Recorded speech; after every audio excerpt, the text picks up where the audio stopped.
ಕೆಲವೊಮ್ಮೆ ಸಣ್ಣ ಕಾಯಿಲೆ ಇರ್ತದೆ, ಆದ್ರೆ ಅವನಿಗೆ ಭಯ ಇದರಿಂದಾಗಿ ಮನಸ್ಸು ತುಂಬಾ ಸೂಕ್ಷ್ಮ ಇದ್ದದರಿಂದಾಗಿ ತುಂಬಾ ದೊಡ್ಡದಾಗಿ ಕಾಣುತ್ತೆ. ಹೊಟ್ಟೆ ಒಳಗೆ ಗ್ಯಾಸ್ ತುಂಬಿದೆ, ಆದ್ರೆ ಅವನು ಬರುವಾಗ ಪೇಷಂಟ್ ಹೇಳ್ತಾನೆ, ನನಗೆ ಹಾರ್ಟ್ ಅಲ್ಲಿ ಏನ್ ಪ್ರಾಬ್ಲಮ್ ಆಗಿದೆ ಡಾಕ್ಟ್ರೆ.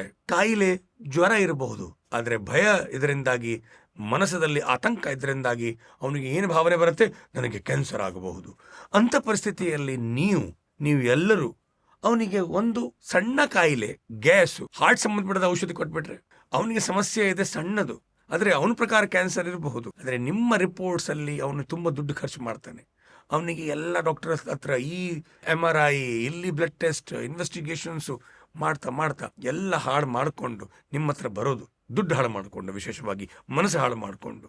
ಅಂತ ಪರಿಸ್ಥಿತಿಯಲ್ಲಿ ನೀವು ಒಳ್ಳೆ ರೀತಿಯಿಂದ ನಿಮಗೆ ಶಾಸ್ತ್ರಜ್ಞಾನ ಇದ್ರೆ ನೀವು ಏನು ಮಾಡ್ತೀರಿ, ಗುರುವ್ಯಾಧಿ ಕೆಟಗರಿಯಲ್ಲಿ ಅವನನ್ನು ನೋಡಿಕೊಂಡು ಒಳಗಡೆ ಕರೆಕ್ಟ್ ಆಗಿ ನಾಡಿಯಿಂದ ಕಾಯಿಲೆ ಸ್ಥಿತಿಯನ್ನು ಪರೀಕ್ಷಣೆ ಮಾಡಿ ಔಷಧಿ ಕೊಡ್ತೀರಿ. ಇದೇ ತರ ಇನ್ನೊಂದು ಇದೆ, ಗುರುವ್ಯಾಧಿತ. ಇದು ಲಘು ವ್ಯಾಧಿತ. ಇನ್ನೊಂದು ಸಣ್ಣ ರೀತಿಯಿಂದ ಕಾಣ್ತದೆ, ಅವನ ಒಳಗೆ ಇರುವಂಥದ್ದು ದೊಡ್ಡ ಕಾಯಿಲೆ, ಬಹಳ ದೊಡ್ಡ ಸಮಸ್ಯೆ ಇದೆ.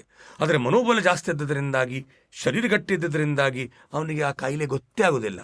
ಕೊನೆಗೆ ದೊಡ್ಡ ರೂಪದಲ್ಲಿ ಆಗಿ ಹೊರಗೆ ಬರುವಾಗ ತುಂಬಾ ತಡ ಆಗತ್ತೆ. ಈ ಎರಡು ಸ್ಥಿತಿಯಲ್ಲಿ ಆ ರೋಗಿ ಏನು ಹೇಳುದು ಅದಕ್ಕಿಂತ ಜಾಸ್ತಿ ಪ್ರಾಮುಖ್ಯ ಏನಿದೆ, ಒಳಗಡೆ ನಿಮ್ಮ ಆಯುರ್ವೇದದ ಲಕ್ಷಣಗಳನ್ನು ನಾಡಿಯಿಂದ ಮತ್ತೆ ಶಾಸ್ತ್ರಜ್ಞಾನದಿಂದ ನೀವು ತೀರ್ಮಾನ ಮಾಡಿಕೊಂಡ್ರೆ ನೀವು ನಿಶ್ಚಿತವಾಗಿ ಈ ತರ ಪರಿಸ್ಥಿತಿಯಲ್ಲಿ ಸೊಲ್ಲುವುದಿಲ್ಲ. ಪೇಷಂಟ್ಗೆ ಸಹ ತುಂಬಾ ದುಡ್ಡನ್ನು ವೇಸ್ಟ್ ಮಾಡ್ಕೊಳ್ಳಿಕ್ಕೆ ನೀವು ಅವಕಾಶ ಸಹ ಕೊಡೋದಿಲ್ಲ. ಇದು ನಿಮ್ಮ ದೊಡ್ಡ ಜವಾಬ್ದಾರಿ.